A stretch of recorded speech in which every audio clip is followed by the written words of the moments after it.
Hello नमस्ते अनि छाँजालो फेरि पनि स्वागत छ हजुरहरूलाई मेरो नयाँ भिडियोमा। नयाँ भिडियो गर्दै त बाबुला चाहिँ भिडियो नबनाएर धेरै भइसक्यो, 14-15 दिन जति भइसक्यो। किनभने मेरो बच्चाहरूको एक्जाम प्लस गाउँ आउने हतारले चाहिँ मैले भिडियो बनाइन। हिजो चाहिँ हामी गाउँ आइसकेको छ, मेरो परिवार, मेरो बच्चाहरू र म। अब हजुरहरूलाई म मेरो जन्मभूमि र मेरो कर्मभूमि, मेरो प्यारो गाउँ खोला सौतार वार्ड नम्बर 4 बुजुङलाई देखाउँछ है साथीहरू, हेर्नुहोला। यो चाहिँ भुजुङको एकदमै रमणीय ठाउँ हो। यहाँ चाहिँ होमस्टे पनि छ। हजुरहरू पनि भुजुङमा आयो भने आउनु होला। यहाँ चाहिँ कैयौँ झरना हेर्नु होला है, हजुरहरू पनि हेर्नु होला। मेरो गाउँ भुजुङ गाउँ, लमजुङ जिल्ला। अब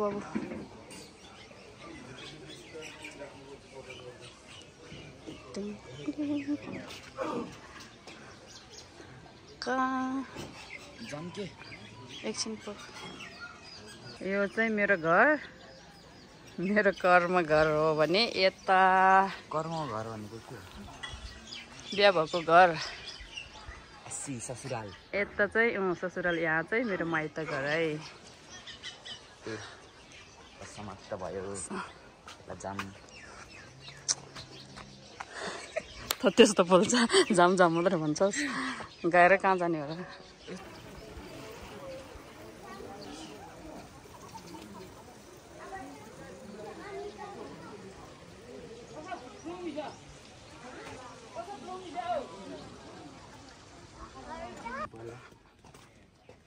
कहाँ सिमी मोल्छ तल्लरी ल तेल खावा सिमी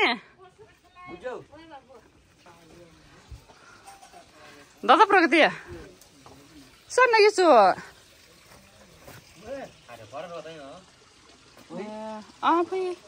छोरी हो कतिलोमा सिमा छु दादा हिँड्नुहोस्।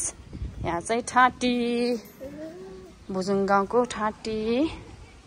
यहाँ चाहिँ चुरा के ल्याछ ऊ आन्टीले, बजेले।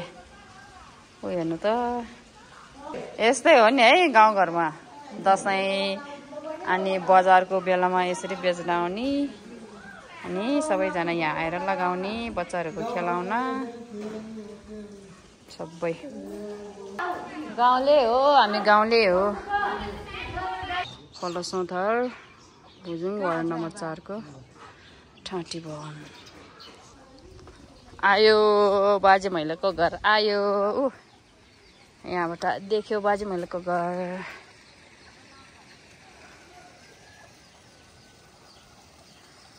वाउ कस्तो राम्रो देखेको। यो चाहिँ 1 नम्बर टोल र 2 नम्बर टोल।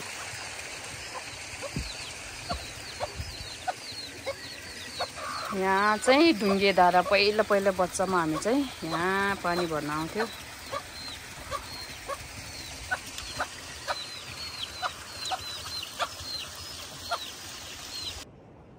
आयौँ सेरोचरे। यो चाहिँ मेरो काकाको घर। आउनु आबेन रिसा चाहिँ आबेन नोटी। बुझीको कति धेरै काँक्रो रहेछ। मामा बट्टु भाँडा माझ्दैछ। बटु नगा मासिया होल्छ करगुली सोला त तेल खलाइ न मुइस त लौ स्याबा मामा बट्टु बाडा म्या आङे मामा प्रकाश मन नासर खसी चतुली खरिबु देखेबा स्याबास के अब आऊ सुखस्यो के ठाँटे रुजा किमी भी गाडी गमला आऊ कि सिमला मलाई मासिया। होमस्टे नम्बर 31 नबुझ्यो सबै मुआ नबुझ्यो सबै मुआ तेल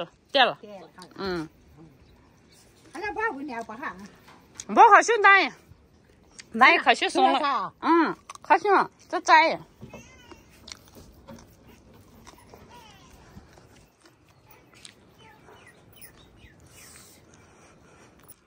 सेगडा चुकुटी अबिहान आ यो चाहिँ मेरो माइत घर है साथीहरू। म अहिले भित्र चाहिँ देखाउँदैन किनभने दसैँको बेला भनेर आमाले सबै सामानहरू निकालेर हिँडेर मिना भइरहेछ घरमा। छोरीहरू छैन, बुहारी छैन, आमा बुढी हुनुहुन्छ, बुढी नै भनौँ, बाबा र आमा। त्यही भएर हिँडेर मिना छ। यहाँ छ मेरो आमा। हेलो लदमा। हेलो। दसैँको नयाँ लुङ्गी। दसैँको नयाँ लुङ्गी सिलाउन लगाएको कस्तो हुन्छ होला? नयाँ कपडा। यो चाहिँ मेरो घरबाट देख्ने भ्यू। यो पारीको चाहिँ घिम्चे फाँट, धानखेत।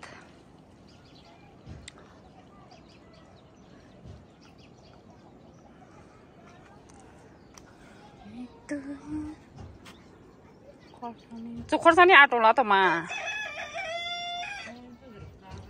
हाँ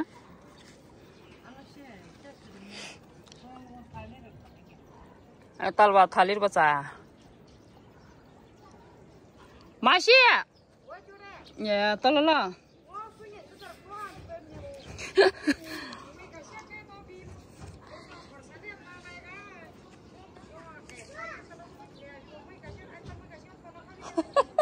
सिकिनु मजा नि पुवाल साबु दिया थाप लाल सामो लेउ खा मलाई लेउ मैदान र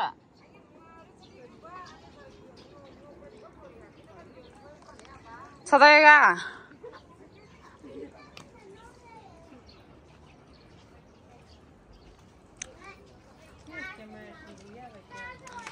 सर्न बिली प्लस सुजन होटल होम स्टे हुनुभन्दा पहिला चाहिँ मेरो माइतमा चाहिँ होटल थियो है साथीहरू। 50 सालबाट होटल चलाएको मेरो आमाले, सुजन होटल एन्ड लज। अहिले चाहिँ होमस्टे न खले खले मा होमस्टे बोडा सिमे कोठा। यो चाहिँ रेखा गुरुङ। यहाँ चाहिँ रेखा गुरुङ खुट्टा धुँदैछ। उही बनिलाई ए अर्को कलर लगाएको रेखा। बोर्डमा चाहिँ होमस्टे नम्बर 9। अहिले चाहिँ यहाँ भरे बेलुकाको खानासँग खाने भनेर राँगाको मासु पकाएको छु। आगोमा पकाएको अनि गाउँको पानीमा पकाएको चाहिँ स्वाद नै छुट्टै हुन्छ। आज चाहिँ मैले कता कता गयो के गर्यो भनेर हल्का भिडियोहरू बनायो गाउँको। आजलाई चाहिँ यति नै।